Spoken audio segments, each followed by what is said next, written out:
There is one question that historians prefer not to ask out loud. Why do some castles last 800 years, while others, built in the same era from the same stones, don't survive to the next century? The official answer sounds simple.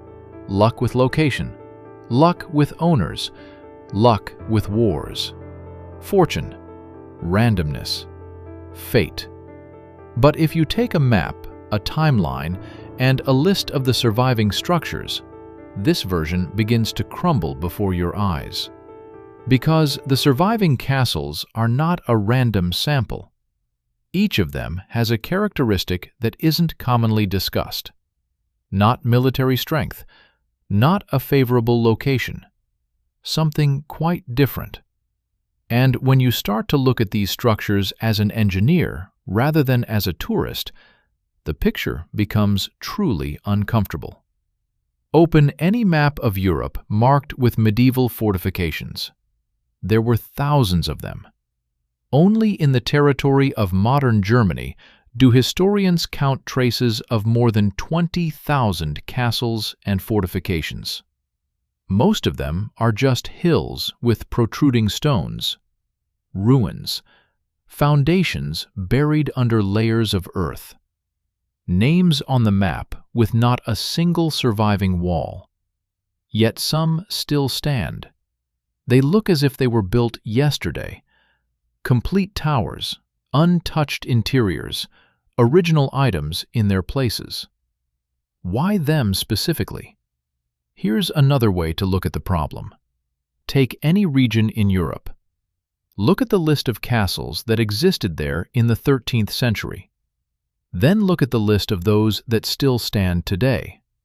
The ratio is usually 1 to 20 or worse. 95% have disappeared. 5% remain. If survival were random, it would be a uniform sample. A few distant castles, a few nearby ones. A little on limestone, a little on basalt. Some owned by wealthy individuals, some by the poor. But this is not a random sample. It is a sample where there are disproportionately many objects with certain characteristics: a governmental function, symbolic value, unique materials, or a combination of all these. This is not luck statistics. This is selection statistics. What exactly was selected, and by whom, is the fundamental question. Official history offers us a collection of disparate explanations for each specific case. This castle, because it is far from the roads. That one, because the owners turned out to be diplomatic. The third, because the material proved durable. Each explanation is reasonable on its own, but when you look at the whole picture at once, you see something different. The surviving objects are not just standing there. Each of them has a function that made it indispensable to the authorities at a critical moment. It is this indispensability, rather than luck, that ensured survival. Let's start with a castle, the one that is considered the most untouched in Europe. Burg Eltz, Germany, Mosel Valley. 800 years in one place. 33 generations of one family. Not a single siege. Look at the map from that era. The Mosel Valley was one of the hottest corridors of European wars. Armies of French, Spanish, and Swedes marched past. Neighboring castles burned one after another. In 1689, the troops of Louis XIV passed through the valley and destroyed nearly everything that stood on stone foundations. Nearly. Eltz survived. But first, take a look at the geography. The valley of the Elsbach River, where the castle stands, is a side branch of the Moselle. Narrow, wooded, and without roads. To reach the castle, one must walk several kilometers along a forest path. In the military era, when armies moved along roads with supply convoys, such a location meant literal invisibility. The army travels along the Moselle. It sees the forest. It does not see the castle. It moves on. This is not accidental inaccessibility. Medieval castles were usually built in prominent places to control the space. Els is intentionally hidden. It does not control the space. It is disconnected from it. At first glance, it seems lucky to have such a location. The castle is indeed hidden in a deep forest canyon. It isn't visible from the main roads of the Moselle.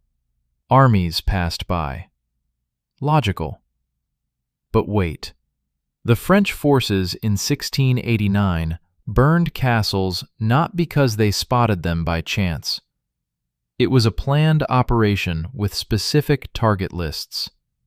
Those lists were made by people, and one of those people crossed else off the list. This is not luck. This is work. Look who was specifically crossed out. Hans Anton zu Eltz-Uttingen, colonel of the French army. The owner of the castle served in the very headquarters that compiled the lists for extermination. He found himself on both sides of the line at the same time. And this is not a simple coincidence. It is risk management for generations to come. But here's what is truly interesting. 360 years before that fire, in 1323, the Eltz family signed an internal agreement. It was called the Burg-Friedensbrief, literally, a letter of peace within the castle.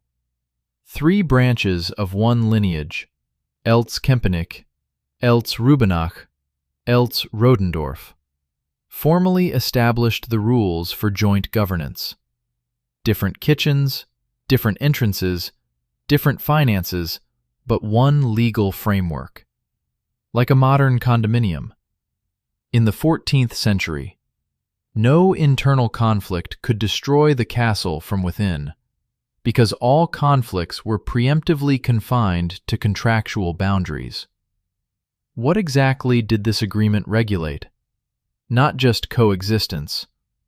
Dispute resolution procedures, rules for the use of common spaces, the process for allocating defense costs, and, what is especially important, the rules of conduct in the event of a siege. Who makes decisions? Who negotiates with the enemy on behalf of the entire family? This is not a mundane agreement about whose turn it is to fix the roof. This is the constitution of the castle.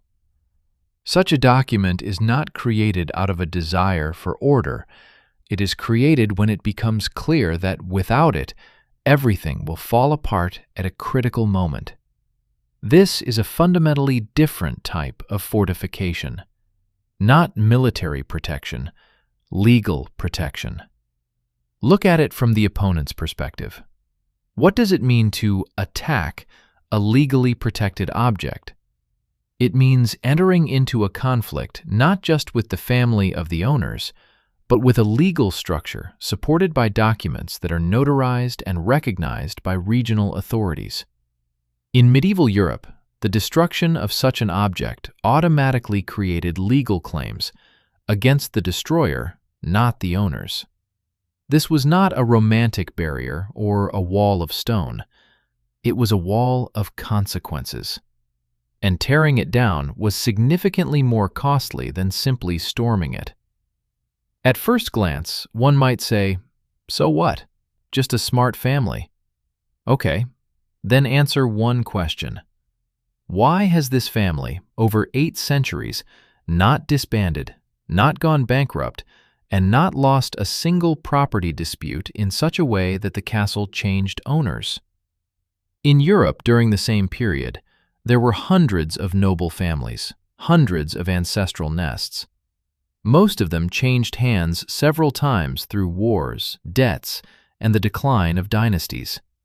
Else, never. One family, 800 years, without interruption. This is not character. This is a construct. Now for something important. The castle has over 100 original items preserved in its treasury: gold artifacts, 15th century armor, personal belongings of 33 generations. Everything is intact, untouched. While the neighbors burned and were looted, here they maintained family financial records and restored the facade. In the 1850s, Count Karl zu Eltz spent 184,000 marks on a careful restoration. Not a reconstruction, not a modernization, but specifically conservation. To preserve without alteration. This principle has been followed for 8 centuries. The castle, depicted on the 500-mark banknote, has survived everything. Wars, revolutions, 2 world catastrophes, and it looks as if time has not touched it. Why? Because it was not the thickness of the walls that protected it, but the thickness of legal documents. The Treaty of 1323 acted as an immunity. The internal world guaranteed external invulnerability. Now, take a look at the physics of the castle itself. Eltz is not a single building. It is a conglomerate of 8 residential towers rising up to 35 meters, clustered on a narrow, elliptical, rocky foundation. 3 branches of the family lived literally wall to wall. Different kitchens, different entrances, different courtyards, but one rock, one gate, one defensive line. This type of castle was called a Ganabenburg. It was rare even in that era. Why? Because managing a Ganabenburg without conflicts is nearly impossible. Any property dispute between the branches of the family could paralyze the entire defense. That's why the agreement of the year 1323 was not just a piece of polite paperwork. It was an engineering solution to a social problem. Without it, the castle would have torn itself apart from within in just 2 generations. Until 1815, all 3 branches lived simultaneously in the castle. Different entrances, different kitchens, but one armory, one treasury, one legal entity. 400 years of such coexistence, without a single case where one branch requested a division of property through the court. This is statistically almost impossible for a normal, noble family. Families quarrel over inheritance. This is the rule of European aristocracy. Eltz is an exception that requires explanation. The only serious siege in the history of Eltz took place in 1331. Archbishop Baldwin of Trier constructed a special siege fortress on a nearby rock, Twitzeds, and bombarded Eltz from catapults and primitive cannons for 5 consecutive years. 5 years of siege. Eltz was not taken. It surrendered under the conditions of vassalage, legally maintaining both the owners and the building. Even the defeat was formalized as a contract rather than as a conquest. Consider this detail. Baldwin spent 5 years building a separate fortress specifically for this siege, and in the end, he received formal recognition of vassal dependency.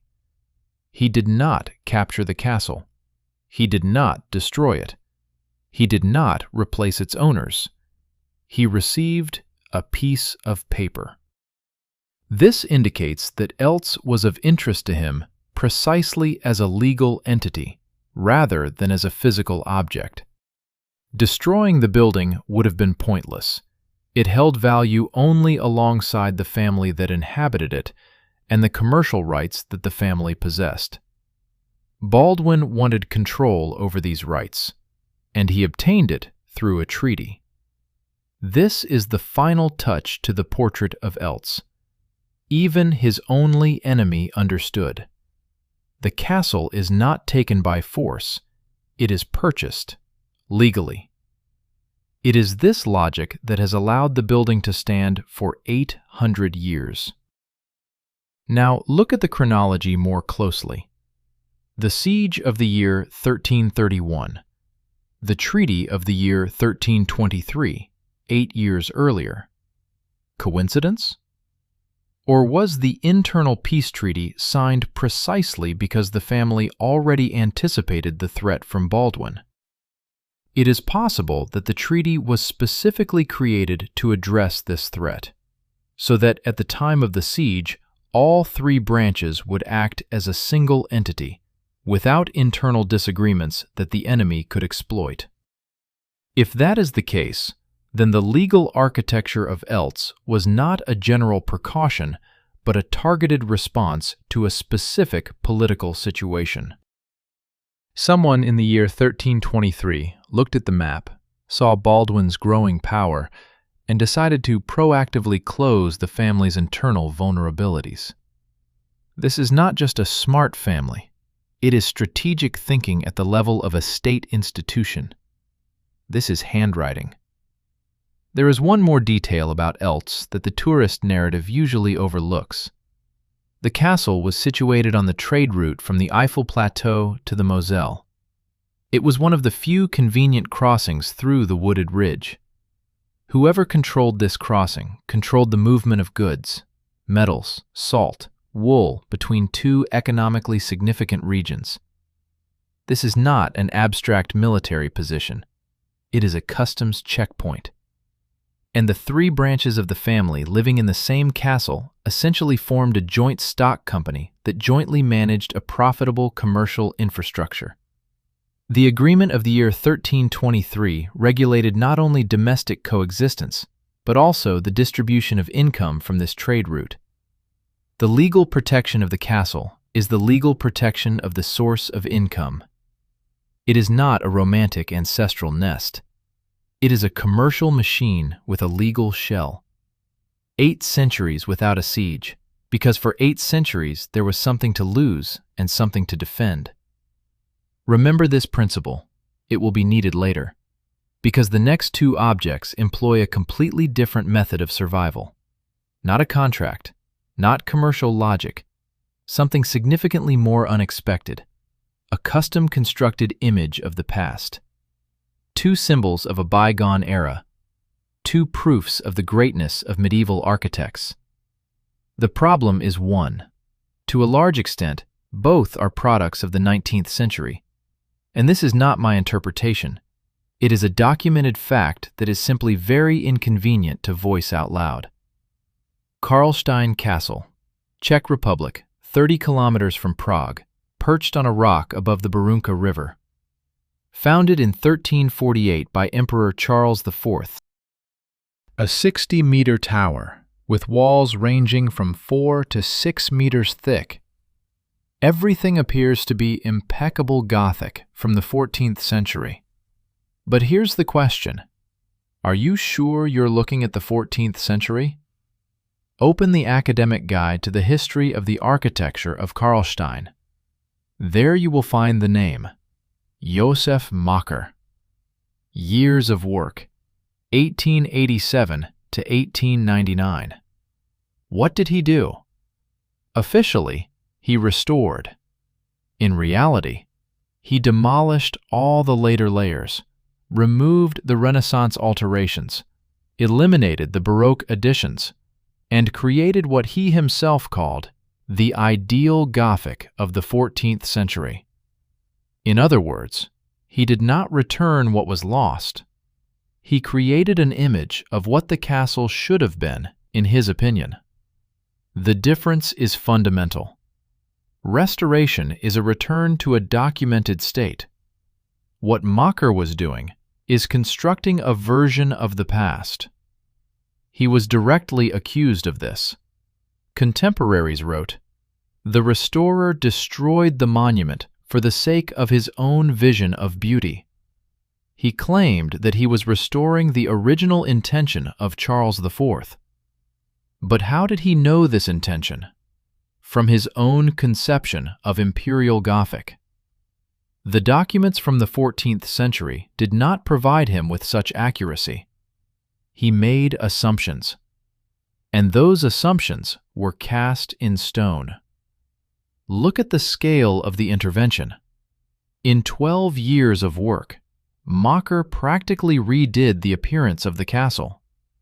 Everything you see from the outside is the result of his decisions, not those of Charles IV. You can only see Charles IV inside, in the Chapel of the Holy Cross, where Macher hardly intervened, because there was too much authenticity and too much obviousness to change anything. Outside is a fantasy of the 19th century. Inside is the 14th. Look at what has survived without his intervention. Inside the tower, in the Chapel of the Holy Cross, 129 panels by Master Theodoric have been preserved. Paintings from the authentic 14th century. It survived the Hussites, who bombarded the castle for 7 months in 1422. It survived the Swedes, who breached the walls in 1648, but did not take the Great Tower. The walls of the chapel are inlaid with semi-precious stones. This is real. Now let's take a closer look at the Hussite siege. 7 months, burning pitch, filth, attempts to blow up the gates. The walls withstood. But here's what's interesting. Even before the siege began, the coronation regalia were secretly removed from the castle.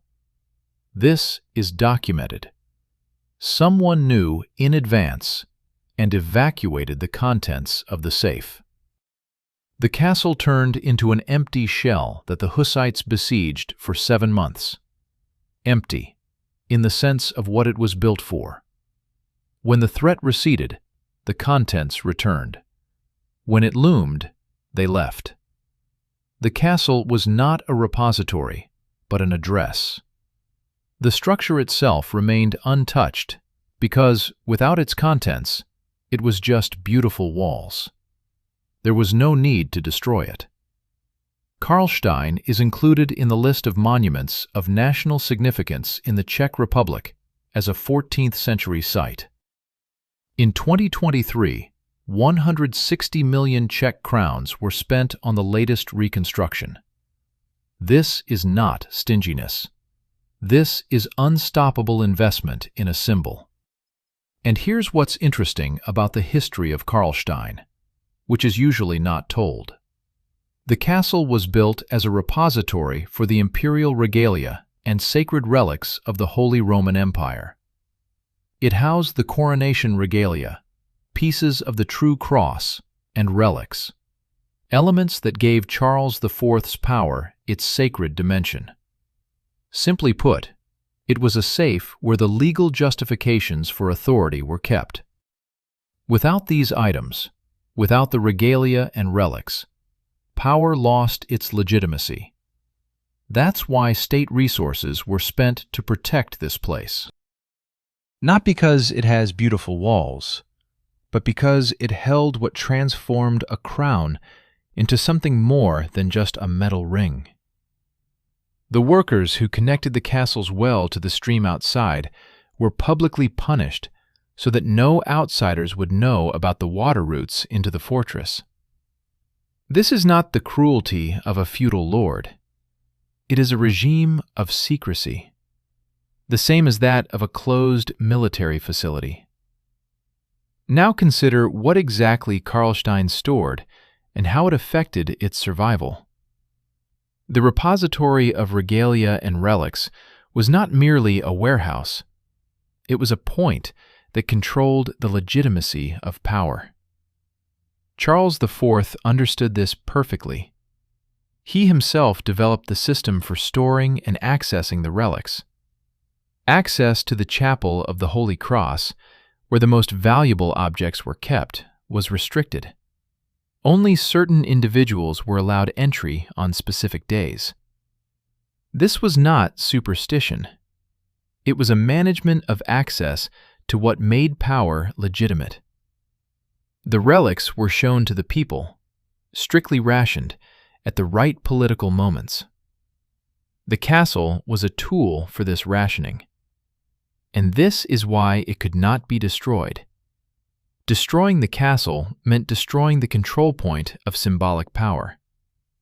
Whoever destroyed Karlstein was automatically undermining the sacred status of the crown, including their own if they were claiming the throne.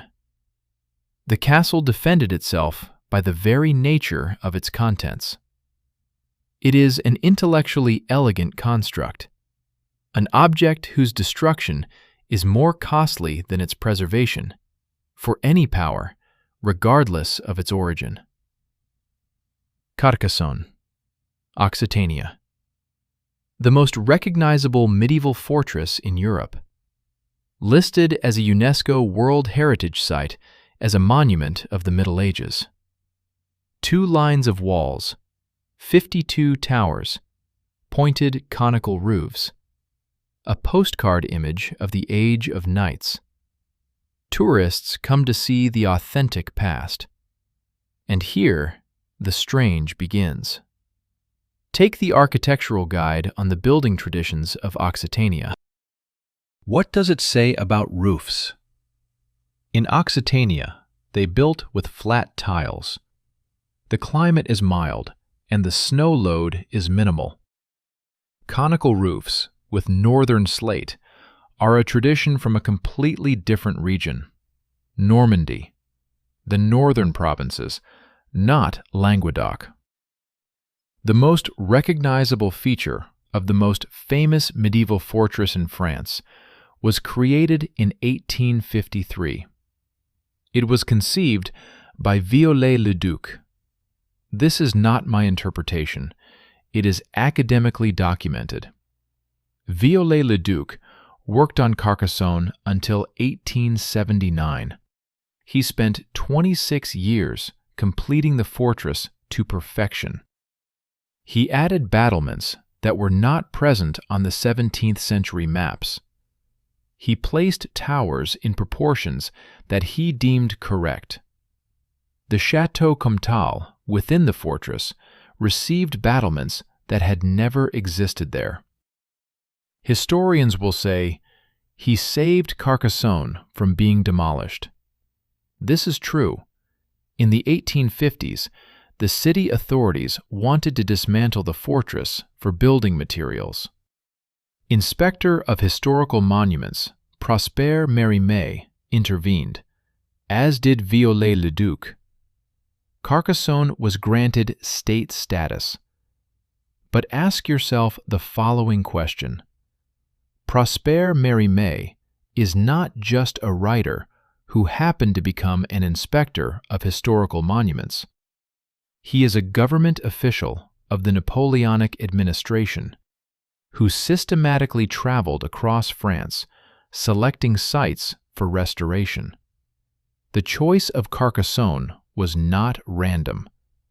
It was the selection of a specific place with a particular symbolic significance.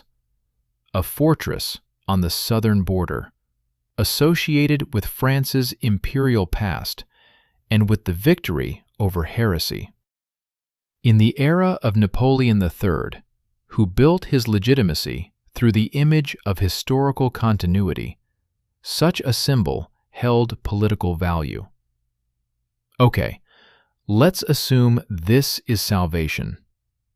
Then explain, why is the building, where a 19th century architect invented a significant portion of the visible details, classified as a monument of the Middle Ages? The conical roofs with northern slate are not a restoration. They are an original design by Viollet-le-Duc, which is now perceived as a historical authenticity. Tourists go to UNESCO to see the true past. They are shown the year 1853. But wait, there is another layer. Carcassonne has only fallen once in history, in the year 1209, during the Albigensian Crusade. It did not fall to a siege, but from thirst. The defenders held out until the water ran out, just once in 1,000 years of active use. After 1209, Carcassonne was rebuilt with a double ring of walls, with towers that covered each other's dead angles. Cutting-edge fortification engineering. Viollet-le-Duc in the 19th century took a genuinely clever structure and improved it with non-existent features. He mixed the authentic with the invented. It is this blend that has been recognized by UNESCO. The year 1853 marks the height of Napoleon III's reign, during which he sought to build the national identity of the Second Empire. For him, the restored Carcassonne was a political project. Viollet-le-Duc did not merely restore the building, he created a political argument in stone. Carcassonne survived not because someone wanted to preserve an original. It survived because someone needed an image. The production of an image and the preservation of a monument are different tasks. However, in this case, they coincided in their outcome. There is a fundamental divide between the two cases. Karlstein has survived as a repository. Remove the regalia, and the castle loses its meaning. Carcassonne has survived as a showcase. Remove the image, and the castle becomes a ruin for sale. One preserves the contents, the other is the content itself. Different mechanics, the same outcome. Now it is a fundamentally different case. Here there are no contracts or symbols. Here it is geology. Burg Stolpen, Saxony, Germany. A fortress on a basalt cone. Basalt is a volcanic rock, one of the hardest natural materials in Central Europe. It is inconvenient for construction. It does not lend itself well to shaping and requires specialized tools. But for survival, it is almost ideal. An artillery shell hitting a basalt wall is not the same as one hitting limestone. Limestone crumbles and cracks. Basalt absorbs the impact and undergoes virtually no deformation. In 1813, during the retreat of Napoleon's troops, the French attempted to blow up the fortress. They planted explosives. The explosions roared. The basalt withstood most of them. The walls still stand today. This is important, but it's not the main thing. Now let's look at the earlier history. The castle caught fire several times during the blazes of the 17th and 18th centuries. The wooden floors, roofs, and furniture burned, but the basalt walls remained. This is the key difference. Wood burns. Basalt does not. With each fire, what could be restored was destroyed, but what could not be destroyed stood firm.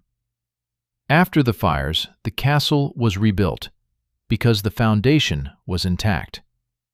It is one of the few European fortresses that was not destroyed by fires precisely for material reasons.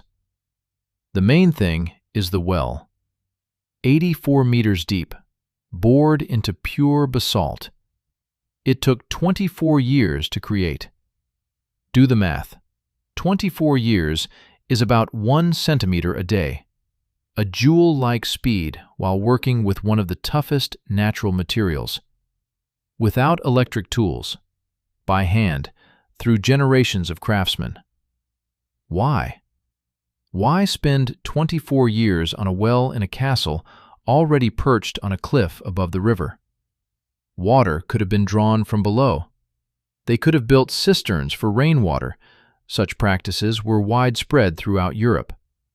But here, they chose 84 meters of basalt. The most obvious explanation is autonomy during a siege. Logical.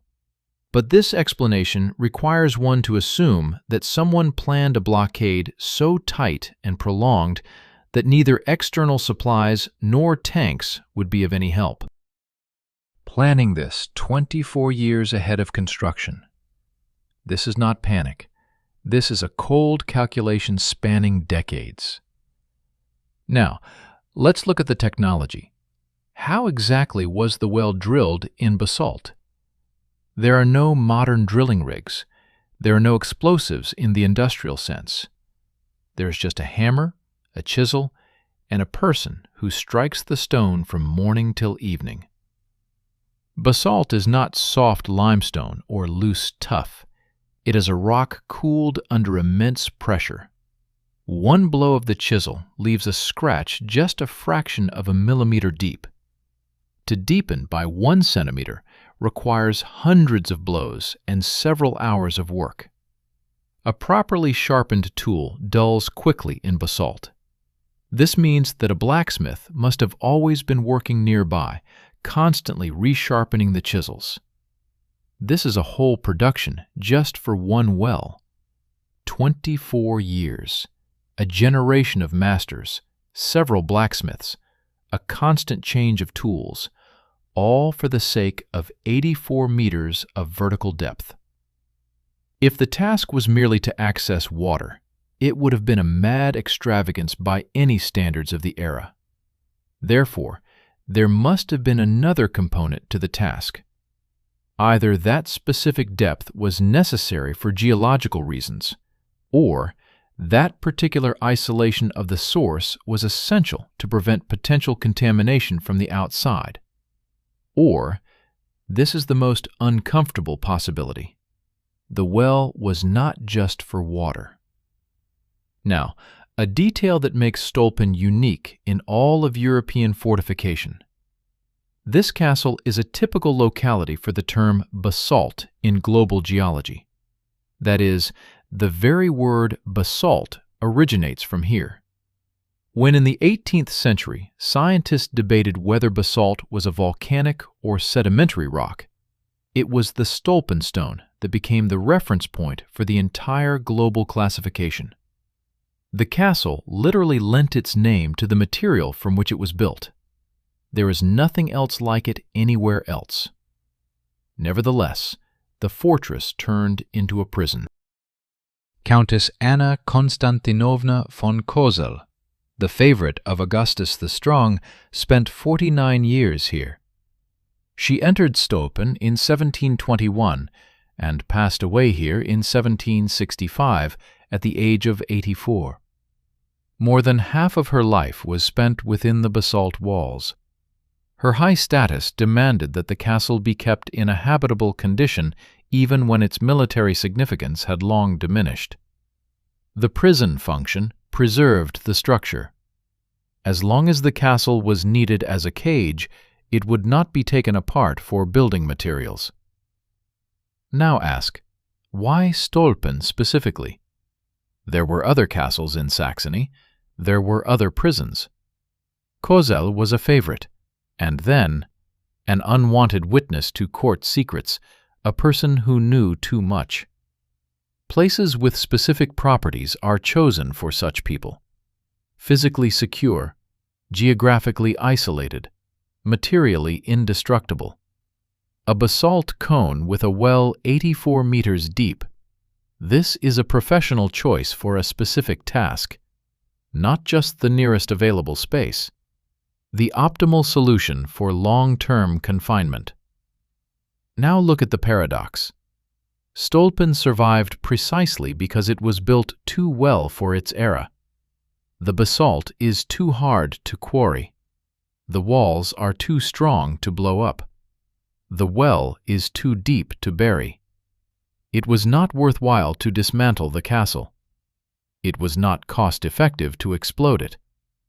The only option was to use it, again and again, changing the contents while preserving the shell.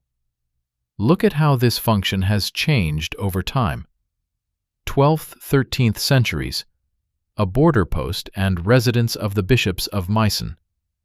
16th to 17th, a state fortress of Saxony with a permanent garrison. 18th, a special-purpose prison near Kozau.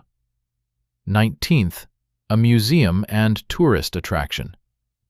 Each new authority found a use for the castle. None thought it easier to tear it down and build something more convenient. Because to build something more convenient in basalt takes decades of work. It was simpler to use what was already there. This is survival through economic logic. Destruction is more expensive than preservation.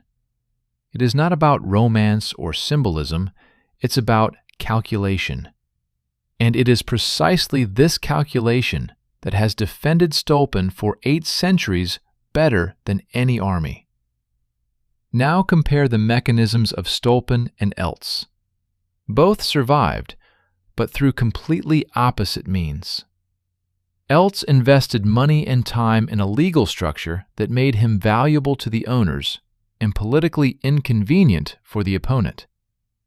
Stolpen didn't invest in any structure. He was simply made of stone, which was not advantageous to destroy. One object survived because someone actively defended it. The other survived because no one found it worth attacking. Active and passive defense. Different costs, the same result. This is an important point for understanding the entire survival system. There is no singular right way to endure for 800 years. There are various ways to become an inconvenient target, legally, materially, functionally, symbolically. A castle that is difficult in any of these senses stands a chance. A castle that is easy in all of them vanishes. This is a survival mechanism through the change of function. A military fort becomes a prison, and it is precisely the prison that saves it. Add one more detail to this. Stolpen is a fortress that has burned several times. Fires have destroyed the roofs, wooden floors, and internal structures. But each time it was restored. Why? Because as long as Kozau was there, the site had a state status. The prisoner was too important a figure to simply abandon her among the ruins. Her status was both a curse and, paradoxically, the salvation of the castle. The fortress is needed by the state precisely because there is someone inside. Remove the prisoner, and in 20 years, the fortress will be dismantled stone by stone. Now, skeptics will say, it's just a coincidence. An old castle and an important prison. Fine. Then explain why they chose basalt Stolpen specifically for the confinement of a woman they were afraid to release. After all, there were other Saxon prisons. They chose this particular material, this specific well, this exact isolation that could neither be shot through nor blown up nor bribed with water from outside. It's a professional choice of tool for the task at hand. Pannstein Castle, South Moravia, Czech Republic. A late Gothic citadel made of white marble in Nedvědice. If Stolpen survived due to the uniform hardness of the material, Pannstein endured because of its architectural density. Look at the castle plan. It rose vertically. The rock on which Pannstein stands is so narrow and steep that there was simply no room to build outward. Each new floor piled on top of the previous one. The rock literally penetrates into the building up to the second floor. The boundary between natural stone and crafted masonry is blurred here. As a result, there is such a concentration of mass per unit area that when an enemy breaks through one wall, they find themselves faced with another, and another, and another.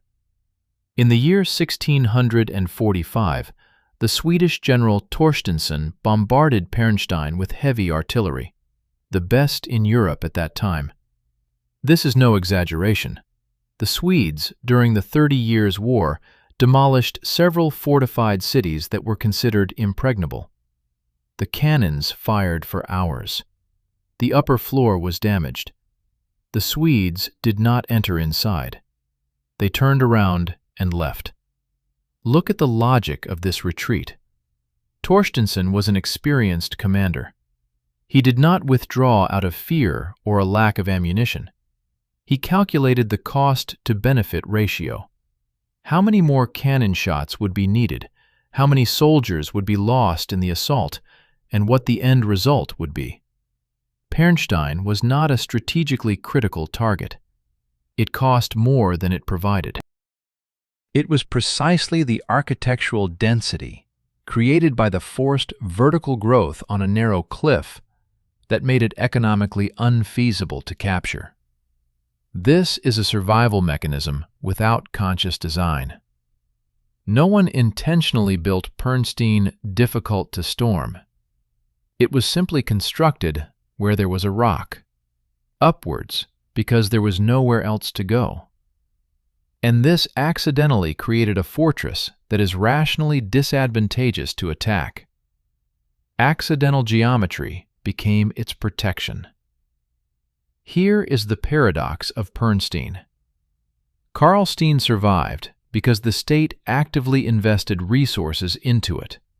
It was needed as a symbol. Eltz survived because the family actively managed its legal protection.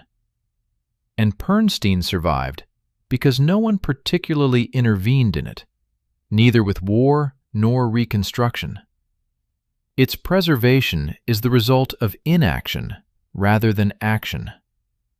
In a sense, this is the most honest of the 7 mechanisms. The object survived simply because it was not touched. But they did not touch him by chance. Rather, it was because he gave no cause. He was not strategically important. He was not rich enough to be robbed. He was not handsome enough to be remodeled. He existed in his niche, and that niche protected him. The castle tower is connected to the central building by 2 wooden bridges. When the enemy breached the defenses, the bridges were set on fire, leaving the pursuer trapped in a stone dead end. The castle transformed into a series of isolated traps. Its architectural density functioned as a snare rather than merely a shield. But the truly strange begins in the 19th century. A wave of romantic reconstructions swept across Europe. Castles were transformed into lavish neo-Gothic palaces, turreted spires were added, and the old Gothic was covered with a layer of architectural fantasies. It was during this time that both of the sites we just discussed, Karlstein and Carcassonne, came into being. This was an era when the authentic was actively rewritten. The owners of Pernstein refused. In 1888, the Murawski family received a plan for a romantic reconstruction, and they rejected it. They preserved the austere Gothic style without embellishments, without fashionable additions, without spires. Why? There is no exact answer in the sources, but it was this decision that preserved the original for us. On the walls of Pernstein, hundreds of original graffiti from the 1500s can still be read. Names, quotes, jokes, scratched by people 5 centuries ago. Such graffiti are destroyed during any serious restoration. Karlstein, which was improved for 12 years, lost its authentic appearance. Pernstein, which was untouched, has been preserved. This is the mechanism. Not restoring means not destroying. There is one more detail about Pernstein that doesn't fit into a simple explanation. The castle's library contains 13,000 volumes, a significant portion from closed monasteries. When monasteries across Central Europe were shut down in the 18th and 19th centuries, under Joseph II and Napoleon, their book collections were scattered. Some were burned, some were sold off, and some ended up in private castles. Pernstein became one of these repositories. Note the chronology. Monasteries are being closed at the end of the 18th and the beginning of the 19th centuries, just as Viollet-le-Duc is inventing conical roofs elsewhere, and Mocher is crafting ideal Gothic. While some create a false image of the past, others save real documents of that past and hide them in a castle that nobody has touched. Two parallel processes in one era. One produces a picture, the other hides the content. Pernstein found himself on the other side of this equation. Remember this fact. It will be needed at the end. So, two castles, one region, one era of threats. Stolpen survived through a change of function, from a fort to a prison. Pernstein survived by refusing to change. Different mechanisms, the same result. But both have something in common. Someone made specific decisions, not chance, a conscious choice. Now, pay attention to something else. Stolpe and Pernstein are neighbors in a historical sense. Both are in Central Europe. Both experienced the 30 Years' War. Both served as prisons at different stages of their history, and both have survived to this day. However, their survival strategies are opposite. Stolpe constantly changed its function: military fort, episcopal residence, state prison, museum. Pernstein clung to one function, its ancestral nest and archive, and refused to change even when it was fashionable to do so. Stolpen and Pernstein are separated by about 300 kilometers and have entirely different political biographies. One is in Saxony, the other in Moravia. One constantly changed his function, the other never changed it. One is basalt, the other is marble. Both remain standing, and this is an argument against any simplified theory of survival. There is no single key, but rather a set of mechanisms, each of which activates under certain conditions. Look again at what Pernstein did not lose. The diamond vaults of the 1500s are intact. The original gate grills remain preserved. The wooden bridges, which were set ablaze at the threat of attack, have been restored to their historical appearance. The castle houses 4 centuries of unaltered architectural fabric, untouched by Swedish artillery or Romantic restorers. This is a rarity across Central Europe, and it is a direct consequence of the single decision made in 1888 to refuse the restorer. Now compare this with what Karlstein lost during the 12 years of Mocher's work. The Renaissance layers have been removed. The Baroque additions have been eliminated. Everything that had arisen in the castle over the 3 centuries between Charles IV and Mocher was eradicated in the name of restoring the original. But those 3 centuries are history too. They are also a document of how the object was used, who lived in it, and what changed. Mocher destroyed the historical stratigraphy for the sake of a single temporal slice that seemed right to him. Pernstein preserved all layers. That is why it is more valuable as a historical source, even though Karlstein is more beautiful and renowned. One refusal, 8 centuries of preservation. This is the correlation. The principle here is more important than the specific case. Active intervention doesn't always save. Sometimes it destroys. Sometimes the best thing to do with an object is to do nothing at all.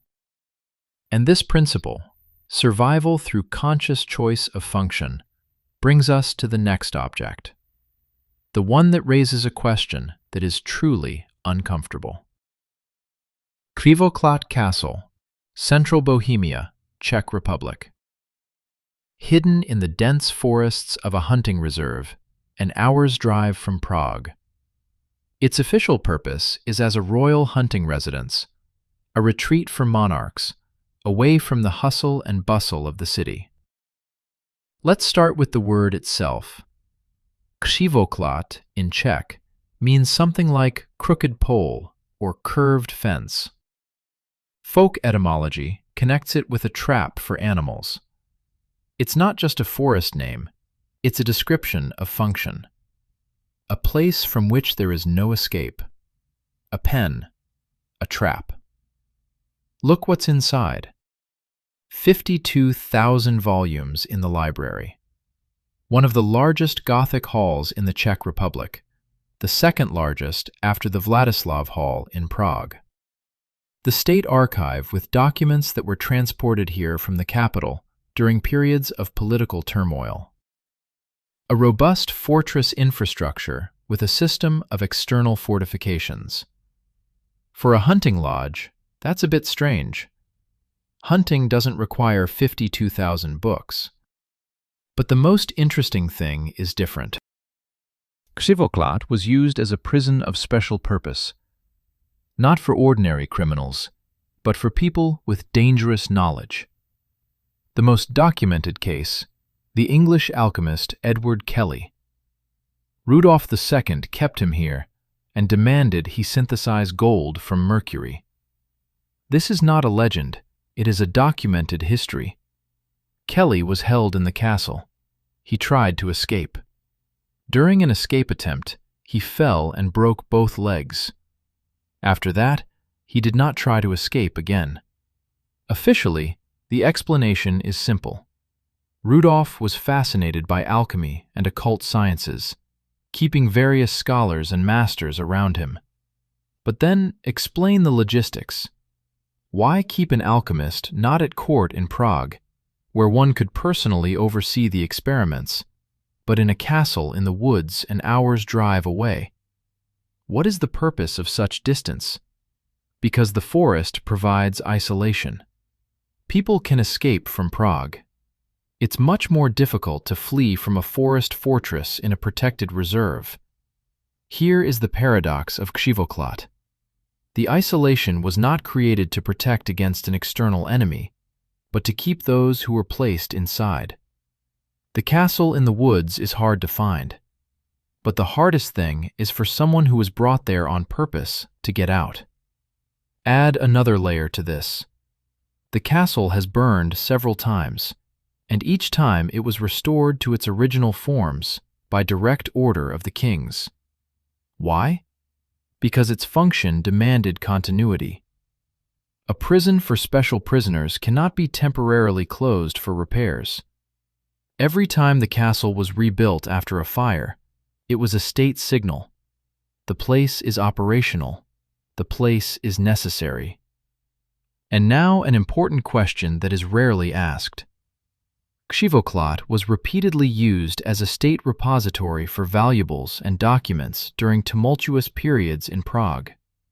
This is documented. So it served multiple functions simultaneously: hunting, prison, archive, laboratory. A multifunctional object in isolation is not a coincidence. It is a design solution.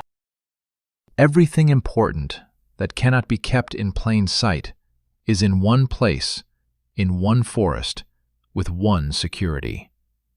Now something important. 52,000 volumes are not an arbitrary collection of books. The largest university libraries in Europe from the same period counted comparable numbers. Such a scale in a hunting residence represents an institutional accumulation. Knowledge was not destroyed here. It was gathered, concentrated in the forest, away from prying eyes. There is one more detail that is rarely mentioned.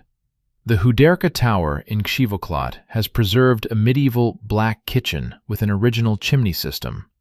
Such black kitchens were used in the Middle Ages for various chemical and alchemical operations. The chimney is designed to channel different types of smoke and steam independently from each other. This is a technological setup, not just a hearth, but an equipped workspace. Let's take a closer look at Kelly's story. He appeared at Rudolph's court around 1588. He claimed to possess the philosopher's stone. Rudolph believed him, or pretended to. Kelly was given a laboratory, accommodation, and money. Then he was locked up in a castle. The official version: Rudolph wanted to ensure that the alchemist would fulfill his promise. Logically. But if Kelly could make gold, why keep him imprisoned? If he couldn't, why keep him at all? The only answer that explains both scenarios: Kelly knew something else. Not a recipe for gold. Something the state did not want to let out beyond its walls. Now let's take a look at the details of the escape. He attempted to flee not through the gates or by bribing a guard. He tried to descend the wall via rope, at night, in silence. This indicates that the official exits were securely locked. The man held in the castle was clever enough and desperate enough to take the risk of such a descent. He broke both legs. He didn't escape. A few years later, he passed away in captivity. What exactly Kelly knew is unknown. His documents have not been preserved publicly. If they have been preserved at all, then in that very archive that the castle bore within itself. In that same forest stronghold, behind those same walls. Křivoklát survived not as a fortress, but as a controlled container, for knowledge, for people, for documents. Each of its official functions, hunting, archiving, imprisonment, served as a facade for what could not be kept in plain sight. As long as the state needed such a container, the castle existed, was maintained, and was guarded. This is the mechanism of survival, an indispensable function that cannot be relocated. The castle survived as long as it was needed as a tool of control, as long as the state kept here what it did not want to lose or reveal. Note: Křivoklát has burned several times, and each time has been restored by direct royal decree. A fire is not a reason to close the prison. It is a reason to rebuild it. The very fact that the castle has risen from the ashes time and time again indicates that its function could not simply be relocated elsewhere. Something kept the state anchored right here, in this forest, on this rock. Note this: Křivoklát is from the 16th century. The next subject is from the 20th. There are 4 centuries between them, but the mechanics are almost the same. An isolated place, an official sign, the real function hidden inside. Different technologies, different modes, different scales, but the same principle. The important is hidden where it has official cover. This is not a coincidence of 2 cases. It is a stable pattern of control across 8 centuries. This mechanism, survival through an essential function, brings us to the final object, the most extensive, the newest, and the most unusual. Książ Castle, Poland, Lower Silesia, Wałbrzych, the 3rd largest castle in Poland. From 1509 to 1941, it was the residence of the von Hochberg family. 4 centuries, 1 family, 1 castle. Look at the history of the von Hochbergs. They were not just random owners. This was one of the richest families in Silesia, owning coal mines, industrial enterprises, and banks. The castle was not merely a home. It was a representative residence, a symbol of their status in the region. When Silesia transformed into one of the main industrial centers of Europe in the 19th century, the von Hochbergs became even wealthier. The castle was rebuilt, expanded, and embellished. Each generation added its own layer. By the year 1900, Change was one of the most imposing private castles in Central Europe. That is precisely why, in 1941, the Nazis confiscated it. They simply came and took it. By that time, the von Hochberg family had lost its political influence. The castle was handed over to the Todt organization, the construction authority of the Third Reich. Architect Hermann Giesler was tasked with adapting the castle to serve as Hitler's headquarters. Look at what exactly was being done. The lush, Baroque interiors of the 17th and 18th centuries were being destroyed. They were not transferred or preserved. They were obliterated. In their place, elevator shafts were being constructed. The shafts went down into a system of concrete tunnels. Pause at this moment. For 4 centuries, the von Hochberg family invested resources into creating one of the most beautiful Baroque castles in Central Europe. Halls with frescoes, stucco ceilings, expensive furniture. All of this was destroyed, not during military actions, not by accident, but deliberately, by an architect with a technical assignment. This is not barbarism. This is a signal of priorities. What was built from the ground up was more important than everything that had been constructed above for 400 years. 2 levels. The first is at a depth of 15 meters. The second is at a depth of 50. 257,000 cubic meters of concrete. This is not a bunker. This is infrastructure. Calculate the scale. 257,000 cubic meters is approximately 1/3 of the volume of the Egyptian pyramid of Khufu. Cemented into the mountain, under an active lock, in wartime conditions, with a severe shortage of resources. Construction continued from 1943 to 1945 until the very last moment when Soviet troops were already approaching Silesia. Now pose a technical question. Where did the concrete come from? In the year 44, German industry operated under strict rationing. Steel, cement, labor, everything was allocated based on the priorities of the military command. Projects could only be constructed with a special permit for resources. This means that Kissinger had such a permit.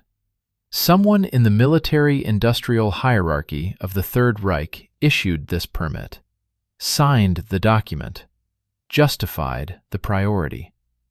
At a moment when Germany was already losing. This is not the madness of command. It is the decision of a person who knew exactly what these tunnels were for. And that person believed it was worth the scarce cement and the lives of the prisoners. Stop. 1945. Germany is losing the war. The front is collapsing. There are no armies left to defend the site. And in that moment, concrete continues to be poured under Kassim. Why build a headquarters if there are no armies left to protect it? Historians explain this as the madness of the military command, which denied the reality of defeat. All right, then explain one specific detail that doesn't fit this version. The lower-level tunnels are currently occupied by the Geophysical Observatory of the Polish Academy of Sciences. Why there? Because these tunnels possess exceptional seismic stability. Because they are isolated from external vibrations. Because the geological conditions of this specific location are perfect for precise scientific measurements. The Nazis chose a geologically perfect location. It was not by chance. This means that geological surveys were conducted before construction. Therefore, someone knew that beneath Castle Książ lay a mountain range with the required characteristics. This is not intuition, it is preliminary research. Look at what exactly this intelligence was doing. Geologists were determining the depth of rock layers, their composition, seismic stability, groundwater horizons, and the feasibility of excavation without collapse. This takes weeks, if not months, of work. In the conditions of 1943, when German industry was operating at its limit, this means that someone considered this so important that they allocated resources, not for tanks, not for shells, but for geologists under specific lock and key in Silesia. Now ask yourself a specific question. Where in Germany in 1942 could you find specialists conducting geological surveys beneath a specific castle in Silesia? These are academic geologists, or military geologists, or both. This means that someone issued a technical assignment, someone justified it, someone selected this particular site from all the possible ones in Silesia. This is not improvisation or a random choice on a map. Now the question is, what was planned to be placed in the tunnels that required such geological precision? A headquarters? A headquarters doesn't need seismic isolation. A headquarters needs communication, fortification, logistics, and this is where Książ encountered major issues. The castle is located away from the main transport corridors. The Hitler's headquarters version does not explain the geological requirements for site selection. There is also another technical argument against the version of the headquarters. The lower level, at a depth of 50 meters, lies below any reasonable limit for a command bunker. Bunkers are typically built at depths of 8 to 15 meters, adequate enough to withstand aerial bombs. 50 meters pertains to infrastructure of a different purpose. Either storage of something that must not be harmed under any circumstances during bombings, or a facility designed to function under complete surface destruction. A standard headquarters does not require either of those. During the war, the funds of the Prussian State Library were kept in the castle. This is documented. Part of the collections from Breslau. Valuable objects that needed to be protected from bombings. Książ served as a repository, much like Częstochór 4 centuries earlier. Knowledge once again concentrated in the castle, hidden from prying eyes. But now, beneath this castle lay 257,000 cubic meters of concrete. But the library is only what is documented. There is a version that Polish researchers have been discussing for several decades, the so-called Golden Train. In the last months of the war, several trains loaded with valuables, gold, works of art, archives, were sent westward from Breslau.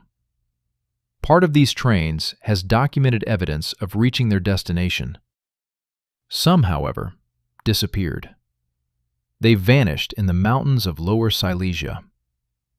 The final point of one of the possible routes is said to be the area of Wałbrzych, specifically Książ. This is not proven, but it is also not disproven. The tunnels have not been fully explored. Several search expeditions in recent decades have not found the train, but they also did not cover all possible routes. The mountain range beneath Książ is vast. Some tunnel openings are blocked or sealed. What exactly is there remains unknown. The tunnels have still not been fully explored. The official version? They are unfinished. But 257,000 cubic meters of concrete is not an incomplete project. This is the scale of completed infrastructure, the purpose of which is officially unknown. Some of the tunnels are not marked on available maps. The elevator shaft from the private chambers intended for Hitler led directly to the lower level, 50 meters down. This was a personal evacuation route from the castle underground. Where the lower tunnels lead to further is officially unknown. Now here's another fact that the official version cannot explain. Forced labor was used for the construction of the tunnels, prisoners from several camps. According to various estimates, tens of thousands of people passed through the construction site. The majority of them did not survive the work in the mountain excavations. This meant that no witnesses were left behind. Those who knew the architecture of the tunnels, who saw where they led and what was located within them, were not meant to come out alive. When such efforts are made to eliminate witnesses, this is not a command center for meetings. A command center does not require such a high level of secrecy. This is something that cannot even be discussed with the people who built it with their own hands. After the war, Soviet troops were stationed in Kasench. Some of the tunnels were sealed off. Some were officially filled in. What exactly was buried remains unknown. The Geophysical Observatory operates in what is still accessible, but the lower level remains not fully open for exploration, 80 years after the end of the war. Here's what is fundamentally important. The castle went through 4 regimes, 4 centuries of private ownership by the von Hochberg family, Nazi confiscation, Soviet occupation, and Polish state administration. With each change of owner, the castle was not destroyed. On the contrary, the new regime found new uses for it. The Nazis dug tunnels. The Soviets sealed it up. The Polish state opened a museum and an observatory. Different purposes, one solution: to utilize, not to destroy. This alone indicates that the place was perceived as a resource. It doesn't matter who exactly was in charge or for what reason. Resources are not destroyed. Compare it to the neighboring castles of Lower Silesia. Most of them fell into ruin after the war, forgotten remnants of a mixed German-Polish history. Książ survived precisely because there was something inside worth investing in. Initially, it served as a Baroque residence. Then, it transformed into military infrastructure. Now, it functions as a geophysical laboratory and a tourist attraction. The castle has adapted 3 times, each time finding a new owner willing to pay for its upkeep. Berg Eltz survived through a legal construct created 360 years before the threat. Karlstein survived as a safe for regalia. Without its contents, it is merely a beautiful rock. Carcassonne survived as a produced image, a political argument in stone. Stulpen survived through the toughness of the material and a change of function. Pernstein survived through its refusal to change. Kshivoklat functioned as a controlled container for knowledge. Ksens endured through military priority and preserved beneath it an infrastructure whose purpose has yet to be explained.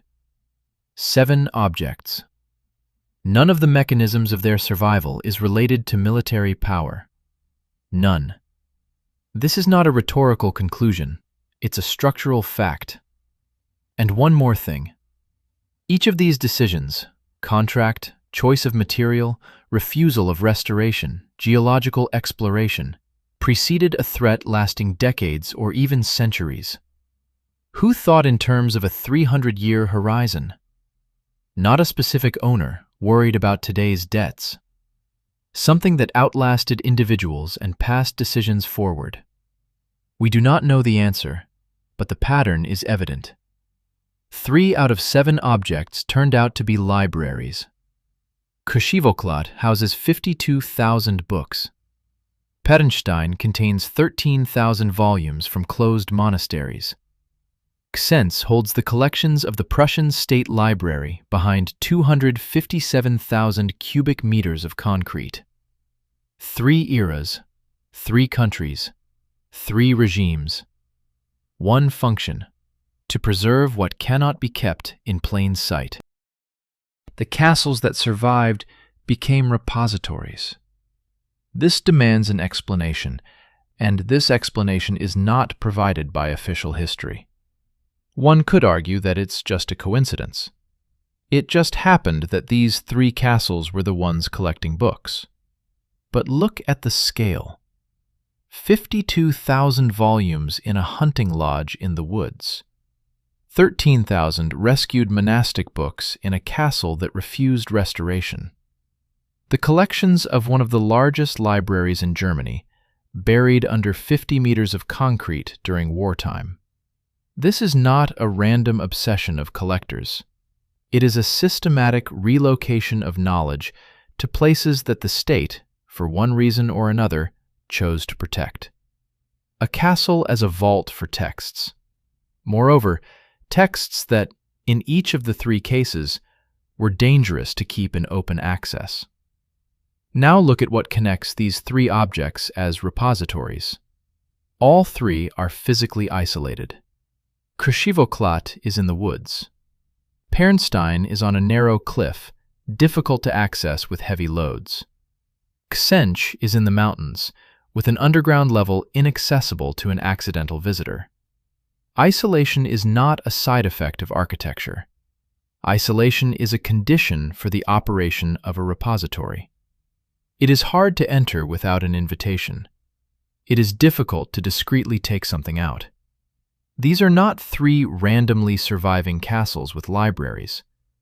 They are 3 objects whose isolation made them suitable for storage, and it was this that made them valuable to those who organized such storage. Survival was designed. Not everywhere, not always. But where we see the result, there was a decision behind it. Next to each of these 7 objects are thousands of those that are not present. What exactly they stored, we will never know. Because along with the stones, the contents have also vanished. The castles that were burned first. What list is that? Who compiled it? And why did neither Merimee nor Moker nor the German military engineer with the geologist manage to get there in time? We do not have an answer to this question. However, the very fact that such a question is uncomfortable speaks volumes about the way history is constructed and the narrative we are told about the past.